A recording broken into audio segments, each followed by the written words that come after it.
Stage 4 మోకాళ్ల అరుగుదలకి నొప్పి లేకుండా కీళ్ల మార్పిడి ఆపరేషన్ చేయబడును. Doctor Ramesh Gajula, endoscopic spine ortho surgeon and pain physician, Panacea spine pain ortho and sleep centre, Uppal, Hyderabad. ఈ రోజు మధ్యాహ్నం 12 గంటల సమయంలో గజనగరం ఎస్ఐ గారికి రాబడిన ఖచ్చితమైన సమాచారం మేరకు 1వ తారీఖున మనకి రైల్వే కాలనీలో ఒక పగటి దొంగతనం, ఇంటిని బ్రేక్ చేసి ఒక దొంగతనం చేయడం జరిగింది. ఆ కేసుకి సంబంధించి సమాచారం పైన రైల్వే స్టేషన్ ఏరియాలో కొత్త వ్యక్తులు తిరుగుతున్నారనే సమాచారం పైన వెళ్ళి వాళ్ళని పట్టుకొని విచారించగా ఒక 4 వ్యక్తులు దొరికారు. వాళ్ళ 4 కూడా ఈ యొక్క మనకి 1వ తారీఖున రైల్వే కాలనీలో ఏదైతే ఇల్లు దొంగతనం జరిగిందో ఆ ఇంటి ఉదయం దొంగతనం చేసినట్లు వాళ్ళు ఒప్పుకున్నారు.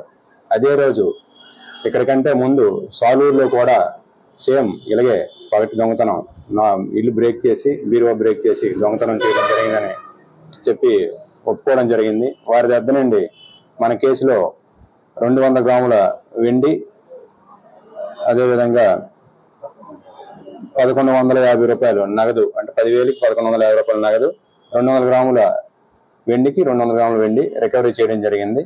వీళ్ళ 4 వ్యక్తులు ఎవరనగా గుంటూరు జిల్లాకు చెందిన వాళ్ళు చిల్లా సురేష్. ఈయన పైన ఇప్పటికే సుమారు ఒక 50-60 కేసులు అనేవి ఉన్నాయి. అదేవిధంగా కాజా నాగ వీర భాస్కర్ రావు, ఈయన కూడా విజయవాడ,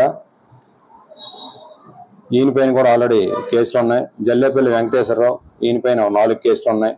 దాసర సుభాష్, ఈయన పైన 2 కేసులు ఉన్నాయి. వీళ్ళ 4 కూడా ఒక పంచ్ కారు పైన బయలుదేరి ఇక్కడ మక్కువ శంబర్ వచ్చి అక్కడ దర్శించుకొని అక్కడి నుండి మనకి సాలూరు వచ్చి సాలూరులో ఒక అఫెన్స్ చేసి అక్కడి నుండి ఇక్కడ మనకి గజనగరం వచ్చి అఫెన్స్ చేసి వీళ్ళు గుంటూరు వెళ్ళడం జరిగింది.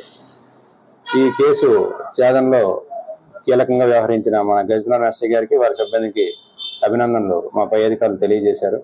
అదేవిధంగా ఈ కేసు డిటెక్ట్ అవ్వడానికి, అంటే క్లూస్ ఇన్ఫర్మేషన్ రావడానికి సీసీ కెమెరాలు అనేవి చాలా ప్రాధాన్యత కలిగి ఉన్నాయి. కాబట్టి మీ యొక్క ప్రెస్ ప్రముఖుల ద్వారా తెలియజేస్తుంది ఏంటంటే, మన గజనగరం ప్రజలందరికీ కూడా అవకాశం ఉన్నంత వరకు సీసీ కెమెరాను ఏర్పాటు చేసుకుంటే ఇటువంటి దొంగతనాలు ఏదైనా అఫెన్స్ జరిగేటప్పుడు మనం వారిని తొందరగా పట్టుకోవడానికి, ప్రజలకు న్యాయం చేయడానికి, అదేవిధంగా అన్ని కంట్రోల్లో ఉంటాయనే ఉద్దేశంతో మీ ద్వారా అందరికీ విజ్ఞప్తి చేస్తూ ముగిస్తున్నాను. Thank you.